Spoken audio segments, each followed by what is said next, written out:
Hello, and welcome back to First with me, Dina. On today's episode, for the very first time, I've got a panel coming together for a region that I'll get to in a moment. But let me begin by introducing the very special guest I have with me today, the incredibly talented Princess Nourah bint Mohammed Al Abdullah Faisal, who is the founder of Nuun Jewels and Adhlal, a design consultancy.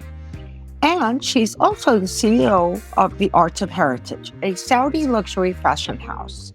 Most recently, Nuun collaborated with Asprey for a collection of 5 handbags, which will be exhibited at a very special ongoing exhibition, Hafla by Sotheby. Which brings me to my next guest, Ashkan Baghestani, the head of contemporary day sales at Sotheby's. Ashkan brings his invaluable knowledge bridging the gap between the Middle Eastern market to the international one.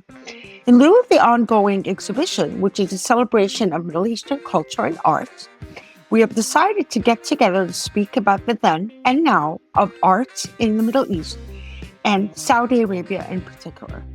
Nourah, Ashkan, welcome to the show. So I'm just happy you're both here on this seems like a beautiful day for everyone. I want to delve in, Ashkan, first, if that's okay with you. Why now? That's going to be my first question. Absolutely. First of all, thank you for having me. I am delighted and honored to be here. This is a great platform that you oversee and have launched, and I'm very excited to be speaking with all of you today. Why now? Many reasons, I think. On one end, Saudi visual arts has been around for a very long time, I think since the early 2000s. It's a very interesting paradox for me where a lot of the first group of artists that were exposed to a more international market and audience and locally were a lot of the contemporary artists, the photographers, the conceptual artists. I'm talking about Abdul Nasser Garim, I'm talking about Ahmed Mater, I'm talking about Shawish, I'm talking about that whole generation who was blossoming in the mid 2000s. And there were no fine arts schools, so a lot of these artists were self-taught. Some of them were teachers, some of them had separate jobs. So it was an interesting time to sort of have this educational moment where more and more people were exposed to the Saudi art scene. And I guess why now is we always see the region as, unfortunately, a lot of people see the region as a monolith, a big block. This is the Middle East. But every country is very different. Every country has its own history. Saudi has an extremely rich history from antiquities to today, with a lot of various influences. It was a confluence of so many different trade routes and so many different civilizations that went through it. But I guess it was the last missing puzzle of a region for the last 25 years that has been on the world map for its art scene. And that is through the modernists, the contemporary artists, the amazing institutions that have blossomed in Qatar, in the UAE, in Lebanon. Back then, if you look pre-1979, the great Timoca Museum that was established by the Empress Farah Diba, Egypt, obviously. So There's been a lot. But Saudi was the last missing puzzle. And I think we're there now, where people want to understand what's happening. People are excited to see what's coming out of Saudi. People now focus a lot on the modernist, which is my first point, where we started understanding and seeing what's coming out in the contemporary realm and the contemporary practice. But now we're actually looking at the founders, the pioneers in the 60s, the Abdurrahim al-Radwi, the Mohammed al-Salims, the Abdurrahman al-Suleimans, and all that generation who really established sort of the first group of modern artists. So you have those two generations that are finally coming together. A lot of those artists are still alive from the first generation. They're still producing, they're still practicing. Some of them are teachers. They're still involved in the discourse. And I believe that is why now we're so excited to see what's coming out of Saudi and what's happening in Saudi, where there's a real now appreciation of the modern history of art in the region and bringing it hopefully in the next years in a discourse of the region and how all of this sort of melting pot of great artists from the 60s to the present have collaborated and are working together. By the way, it's interesting when you were talking about the evolution of Saudi art, especially because, I will just give you a couple of ideas Please. That I have in mind that I don't know if Nourah will agree with me. One of the important things to mention is that there have been pioneers not just on the artist side in Saudi Arabia. Art, actually, visual art, has been around in Saudi Arabia in a subversive level, in a very cool level, even before fashion or even other aspects of creativity have been. But very importantly, you have two key figures, and I'm sure Nourah will agree with me. You have His Royal Highness Prince Khalid and Faisal, who actually created workshops in Ashir. People like Abdelmas al-Ghanem actually benefited from those workshops, which I think sadly might have closed now. But that's one. And then you have Princess Duwar bint Majid, who was the first Saudi who has established a foundation, a non-profit arts foundation, which I'm not sure exists either. I think it's called 2139. And they're worth mentioning because she started, this is back in a time when you couldn't do a nonprofit outside of the charities in Saudi Arabia. So I think she did it in Luxembourg. And then there was also the Al Mansouriya Foundation, no? That's what Okay, I'm talking yeah. about. Al Yes. Mansouriya Foundation. I think, which is the genesis Absolutely. of what 2139 became, Yes. correct? So I just find that also worth, I hope that that's mentioned within the Sotheby's panel. We did. We spoke about it at length last night. We had a wonderful conversation with Kaswara Hafez. Yes. And he brought us Yes. through that 5 decades of Saudi visual practice. Do you think that you would be open to having this exhibition be a traveling one I surely hope. for Sotheby's?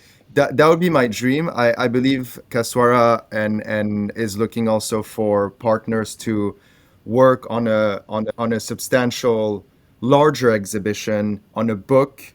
There needs to be more written about this period, about the great artists that have come out and are coming out of Saudi, and this is essential for this exhibition to travel. But also, Kaswara was extremely honest. He said we managed to put this show together in less than a year. It was a heavy lift. It requires a lot of energy and time to go to every family of artists, every collector, to say, please lend to the exhibition.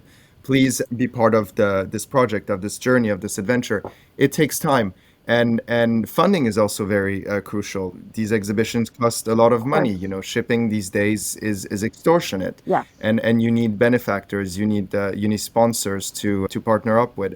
But absolutely, this was, and I'm very proud, and I think we managed to pull off. Hopefully, your viewers and readers will come and visit us throughout the month of August. We're here until the 30th of August here in London, but it's the first time that we see many of these artists outside Saudi Arabia. And I think that is huge. And that is a compelling argument for us to say, come see how amazing and how extraordinary a lot of these artists were and are, and come see the diversity, the richness of all these different artistic art practices and means of expression that honestly, most of our viewers and audience last night didn't realize how rich the history of Saudi art is. Wonderful. So now we're going to shift the conversation a little bit to Princess Nourah. And I mean, I'm biased because I just am. Nourah, we've known each other for a very long time, but I'd love to dive a bit deeper into your story with Noon and how you started it and how you navigated your entrance into the design in the jewelry space. Now, of course, I know because I was lucky enough to witness the birth of Noon, but I want our listeners to know a little bit about that. So first of all, I want to say that I am so happy to be here and thank you for having me. Thank you. And thank yes, you for joining. we have known each other for a while. Let's not be specific.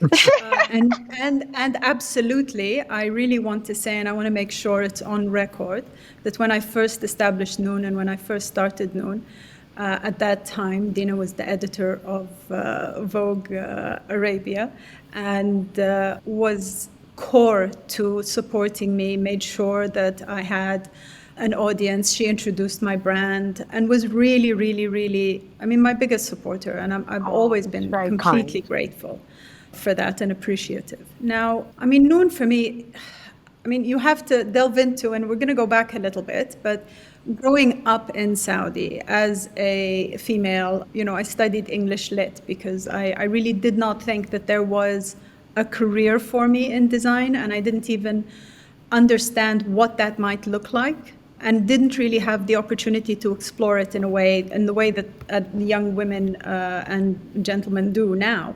And I'm a big supporter of the idea that it is a youth-led movement. It should be a youth-led movement. We do have to showcase and storytell in and around those who came before us, those who kind of broke down the barriers, and those who did what they did. But unbelievable, kudos to them, and absolutely grateful. Now, if I'm talking about the birth of Noon, we established ourselves. I'd had quite a few years of working, I know this is horrible, but I'm going to say as a hobbyist, for lack of anything else, because again, the idea that this could actually be a career or something that I could do took me about 15 years of working as a hobbyist before I got the confidence to actually feel that I had something to offer. And at that time, I think there was only one other Saudi jeweler there as well, Ibtisam al-Qusaybi. She was forever someone that I will be grateful for, because really in my world there was no one else. There was only Ibtisam al-Qusaybi. And she did a beautiful job, Nourah. We have fond memories of the design of the space, the way she presented those pieces. It was really quite something. It was the first time in my medium that I had someone to really, who showed me the way. She, not just in manufacturing, in sourcing the materials and everything. She was the first time I'd ever heard of someone sourcing gemstones in Saudi was Ibtisam al-Qusaybi. The factories that she created, everything that she did is something that I still make sure that I champion whenever I can. So, well, I'm happy you mentioned her, because I'd like Ashkan to know more about her. What she does, Ashkan, is actual art. It's actually quite unusual, very unique. And I think you're absolutely right, Nourah. There's not enough recognition for her. Absolutely. She needs her flowers now. She really, really does. And I try as much as I can to mention, because, there's a generation of young jewelers who are coming up now, both male and female. Sure. And I feel like we need to honor our past. We need to honor the people. May I ask if a lot of these jewelers, the craftsmanship is local? Yeah, you have factories, and they are, I cannot fault the quality. I'm okay with the quality. I'll tell you where I have an issue. There is, first of all, they tend to be quite large, and they are manufacturing more on a mass production sort of way. Okay, makes sense. So, as a business model, if I am a jeweler and I'm coming and I want to do, one piece of each, it tends to be a little more difficult. You have some jewelers as well. We have a couple of Lebanese smaller manufacturers who are here. You have a few others, but I'm saying for me personally, for my brand, because I tend to design things that are either extremely simple or extremely complicated. And so for the simple things, it's fine. But when I get complicated, I need someone who's problem solving with me. Of course. I don't need someone, you know what I mean? There is manufacturing, but then there's craftsmanship. So, for example, the way that I work is if I am going for enamel, for example, hand-painted enamel, there is a workshop in Paris that I will go to. If I'm going, for example, for titanium, there is a workshop in Italy that I will go to. And I will choose, basically, there's no one workshop that does everything. There are different places that I go for the different techniques per piece.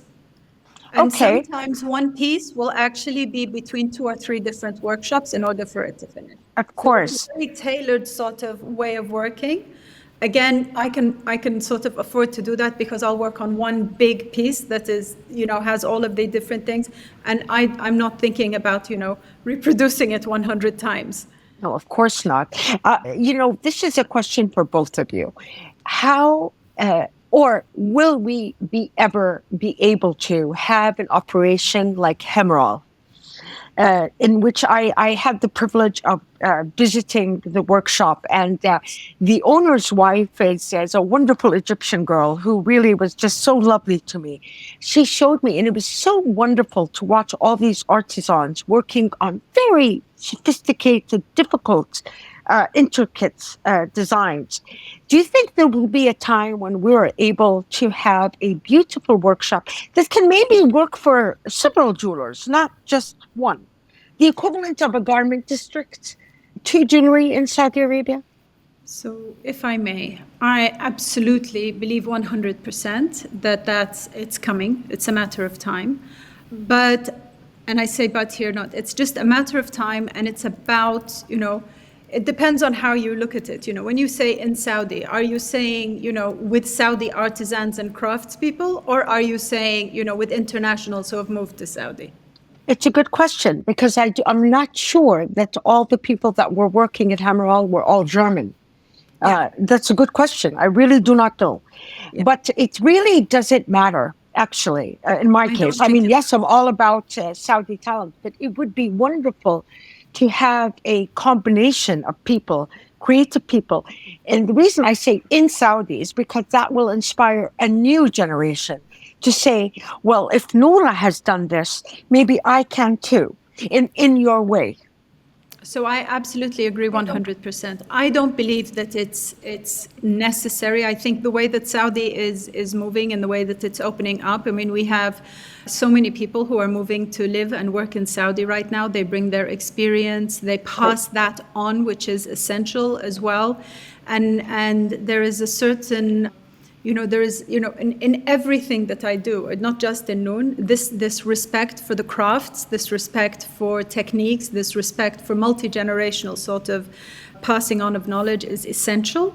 And I think more and more that this is something that's happening. And this is something that actually I've discussed with a group of jewelers. There's a bunch of us who are thinking about doing something very similar together. That's wonderful. I'm hoping this conversation gives them a little nudge, and then we get back to the... I hope so too. And I hope that Ashkan will work on your next exhibit for Sotheby's, which should be a jewelry auction, but a really high-end one. I'm not going to comment on that, but you heard her, right? No, because believe it or not, yes, of course, I'm very happy, and we'll get to this in a moment. We're going to discuss Nourah's beautiful design and collaboration with Asprey. But I'm a little ambitious and I'm a little greedy. I would love to see exquisite pieces, very curated choices by you of key, beautiful pieces, maybe not just from Saudi Arabia, could be from the Middle East, but a highly curated collection that can be done in auction that can benefit the charity. But coming back, Princess Nourah, let's discuss your beautiful collaboration with Asprey. Tell us how it came about. So for the pieces, it wasn't like a strategic. We were working on a jewelry collaboration, and we just had our meeting, and we walked into the handbags, and I said, oh, why don't you change this or change this to the handbags? And they said, well, why don't you design a selection for us? So it wasn't even the first thing we were talking about. Wow. And I really saw an opportunity because, there's this perception maybe, and maybe I'm a little more conscious of it because of my many years of what in terms of design and culture and heritage, and especially the patterns, because I'm every day discovering new patterns of embroidery through my work in art of heritage. Just the abundance, the variety, the beauty, and above all, the colorfulness. So, you have this image of like men in white and women in black abayas, and you don't understand that Saudi culture, and you can tell it through the artwork as well, is so colorful, so vibrant. Can I ask you? We're just talking right now about studios and the craftsmanship. Is it I visited at length and extensively Morocco, Egypt, Lebanon. In the last 20 years, because of the arrival of mass production from China and from India and from Bangladesh, some of that craftsmanship is lost because people just go for cheaper produce like the mass. And I know this is high end and and this is very different. But do you feel that is also a reality in Saudi where some of this craftsmanship is lost and knowledge is lost because either you don't have the patronage or the support, and then people just move on to easier aspects? I mean, do you feel it's the same in Saudi? So absolutely, we have lost a lot of crafts, and I think that's why you see such a big push through the government, through the Ministry of Culture, through all these different entities to really champion, preserve, and showcase them. And really to do it in a way that represents all the different regions, because people forget how large Saudi Arabia is, and they forget how many different cultures have sort of fed into the culture that is Saudi Arabia, how many old kingdoms existed there, all these different, when you think about the Silk Route and you think about everything that's sort of fed in and come through and had been taken and repurposed and reused in one way or another. So there's constant information feeding into it. And during, I'd say, like the 70s and the 80s, there was not really the ability, I think, very few people, it was the individuals that you were talking about in the art sort of world. There were few people or patrons who were understanding the importance of these things, whether it was textiles or clothing or objects or things like that. And that's where, for example, Art of Heritage was created by a group of women to preserve the crafts, to pass on those crafts through training to another generation, to really do what they can. And I'm very proud to say that there are a couple of techniques that we are still using at Art of Heritage that do not exist anywhere else in the world. But, there was a lot that was lost, and there's a lot that is still continuing to be lost. This movement by the government is very well timed and really important. So the cost of things as well, let's just be very clear. So in terms of a younger generation that wants to purchase something, they're going to, they need to understand the difference, and they do, I think, and make their choice accordingly. So if I want to buy something that is more made to order, haute couture, whatever that is, a special piece, a unique piece, there needs to be some place where I can go and do that, whether it's more right. And then, there's a place to purchase things that are more mass market every day.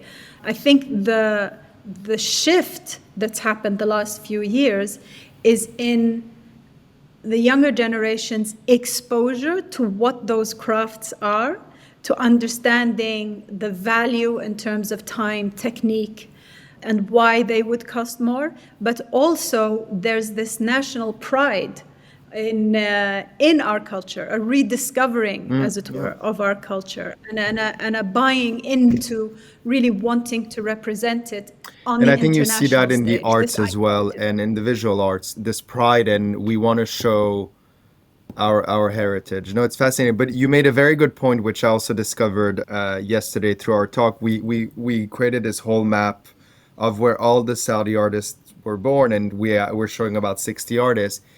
People see Saudi as this huge country with Riyadh and Jeddah, but actually there are so many different provinces and smaller towns where a lot of these artists are based, and I'm sure a lot of the craftsmanship comes from it, and it's fascinating. And this is a great educational journey for a lot of us that are not from Saudi or have been brought up there. I have to say something. It's a great educational journey for me as well. You know what I mean? You tend to live in your bubble, and you know what you know. You were exposed to it through your family, through something you read. But the last 3 years, 4 years for me have been a journey of education. I'm educating myself. I'm relearning my culture. And there's a whole generation that's doing that as well, a younger generation, and it's so important. Yeah, amazing. Coming back, Nourah, I would also love for you to speak about some of your future projects, which I'm sure our listeners would want to learn about. Thank you very much. There's 2 future projects that are coming in, and I'll start with the one that's happening the soonest, which is the actual collaboration, the beginning collaboration with Asprey, which is a jewelry collection that's going to be launched next month, hopefully. So we're almost there. It's all done. So no more work. Just hold my breath until it's in the public and we get feedback. But it's been an amazing experience for me to be able to work with a house with a history like Asprey's, because what I thought was really fun and what was really amazing is they gave me one of their historical collections, which is the feather collection, and asked me to Wow. reimagine it. And so I've been thoroughly outside of my comfort zone for the entire process, which I love and hate, and I guess yeah. So now I just hold my breath and wait and see. And the second collaboration, which is something that I've been working on with Sotheby's actually for a long time, and I'm extremely excited about this because it's absolutely, it's that place where my rediscovering of heritage, or my heritage, or Saudi heritage, kind of connects with my creativity as well. So through Art of Heritage, I have access to the Art of Heritage collection, and part of that collection is one of the largest traditional Bedouin jewelry collections that exists. And so I'm currently working on taking those heritage items, and obviously not all of them because there's a lot, but making those choices, which are not easy, and reinterpreting them into modern pieces in a way that pays homage to that culture. And I feel like what I'm finding is there is, in terms of form, it's really very modern. It's really something really interesting. And I'm very, very excited Sounds about fascinating. it. So we're working on that currently. That's wonderful. So in addition to Noon, you've also founded Adhlal, a design consultancy with the idea of equipping future generations of Saudi designers with the tools they need to succeed. Can you tell us more about the motivation behind this endeavor and what led you to start this? So Adhlal is a consultancy, a community-based research consultancy. Our focus is mostly or absolutely on design and how design thinking is the tool that very much is needed. So in this kind of really fast evolving Vision 2030 Saudi Arabia, there's so much that needs to be done to, on the one hand, support the design ecosystem. So that goes into manufacturing, crafts, and all the different sort of relevant fields. But also it goes into how that is influenced by education and how education needs to support that for industry, and then how that is supported by government and by legislature, and really trying to connect the dots between all these different players in order to be able to create some kind of push to achieve the goals that we want to achieve, really. So it seems like a really simple idea, and it's based mostly on people's belief in the importance of design and creativity and how important that is as a tool. So we work with the design ecosystem, with the designers. We work a lot with the Ministry of Culture, but we also, for example, work with education. We've worked with universities, and it's again trying to support the development of the design ecosystem. And so for us, or for me, it's part of this whole story that is about, trying to give others the opportunities that maybe I didn't have, because there's so much opportunity now. I just want to help everyone get there. And that is so important. So in a way, Adhlal acts as a conduit between young talent and the opportunities and support that can be made available to them. I think that's part of it. Absolutely, that's part of it. But it's also working with understanding how to empower them with educational skills, techniques, and things like that. So we work also on creating programs in collaboration with universities and with others to just kind of really enforce that. We've worked with like ITHRA, Yes. We've worked with a few other entities.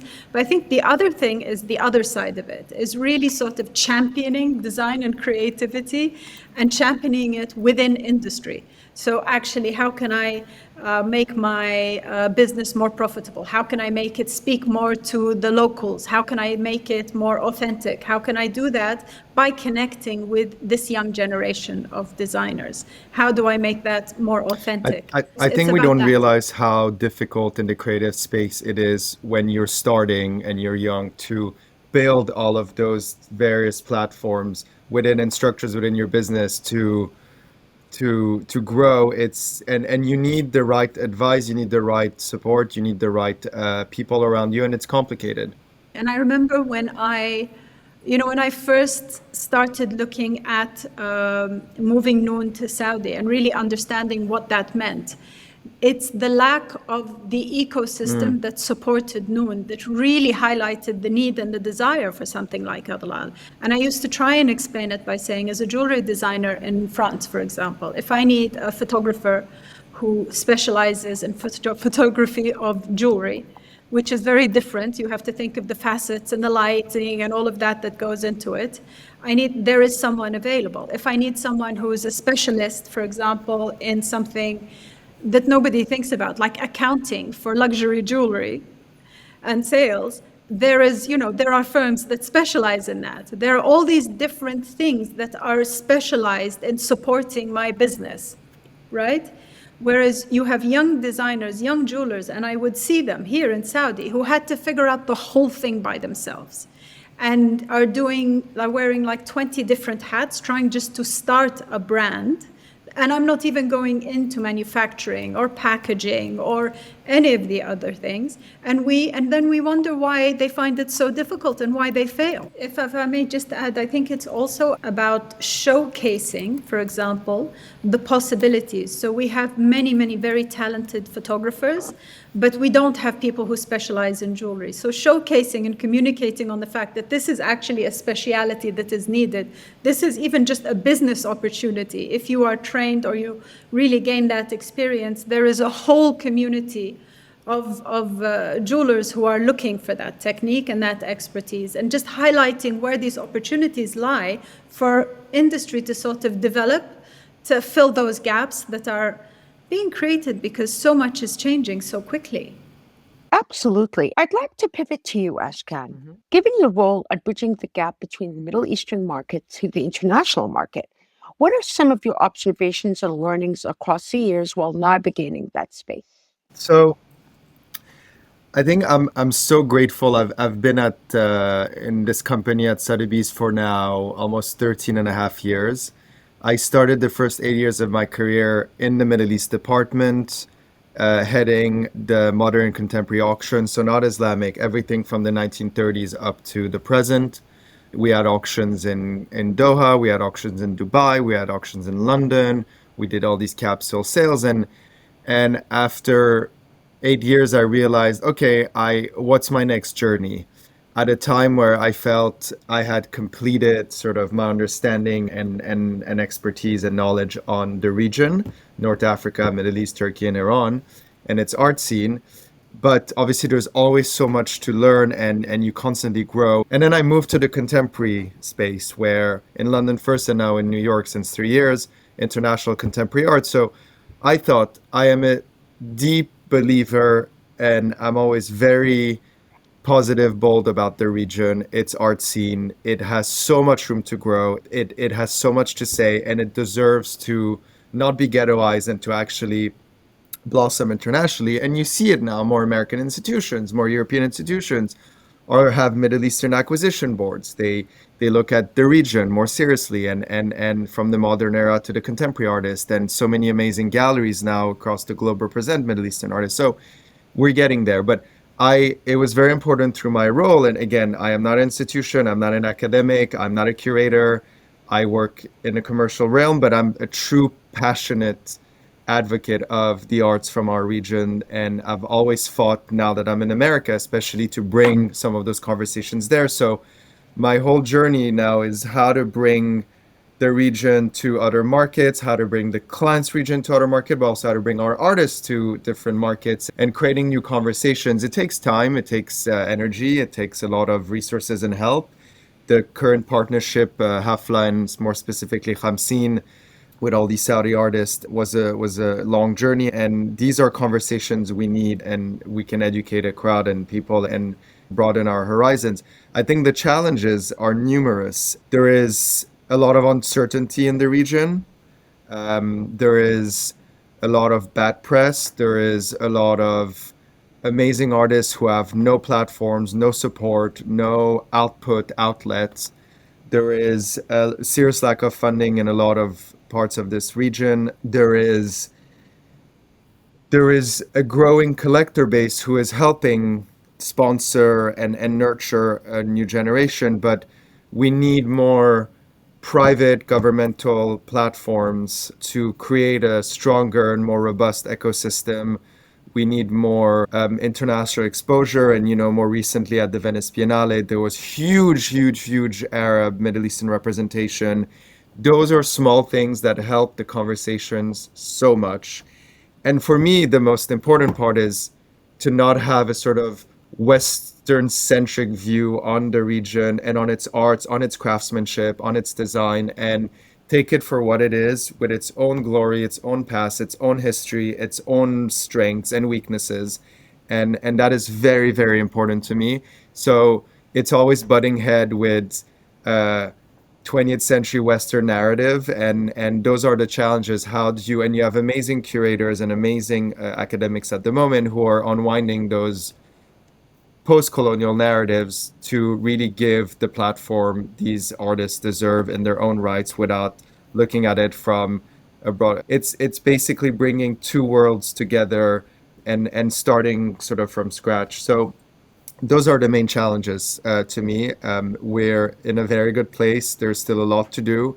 And I think one must not forget that in such a nascent and regional market that is growing, everyone is part of the same ecosystem, whether you're a museum, whether you're an auction person, a gallerist, an artist, everyone needs to work together, and that's very important. Can I just highlight that I think that's why this particular event, Hafla, is so very important. I mean, in the way, I think for me, it's the first time, and it's very relevant that it's in London as well. And I definitely agree with Dina. It needs to travel. It must travel.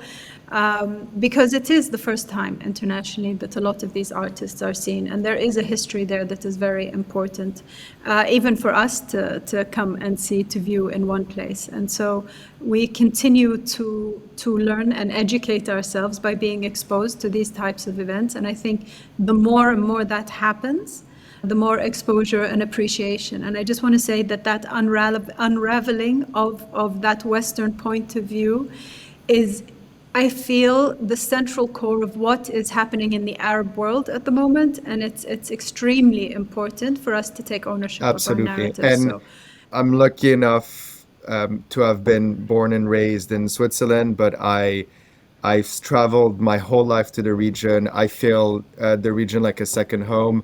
I feel so strongly and passionate about it, and you're absolutely right, Princess Nourah. We need to take ownership of our narrative, of our own histories, and make sure that people realize how, the birthplace of civilization is the region, and there's so much to do, and politics is politics. It's unfortunate, but there's so much more to it. Of course, we're only getting started. Exactly. And there's so much to learn. I mean, every day there's so much to learn. Absolutely. I can't wait to see where this takes us. Nourah, Ashkan, thank you so much, both of you, for your time today. It has been an absolute pleasure. It's been, I have to say, a pleasure same here. Talking to you. Thank you. This has been First by Dina. Thank you so much for tuning in. Until next time, goodbye.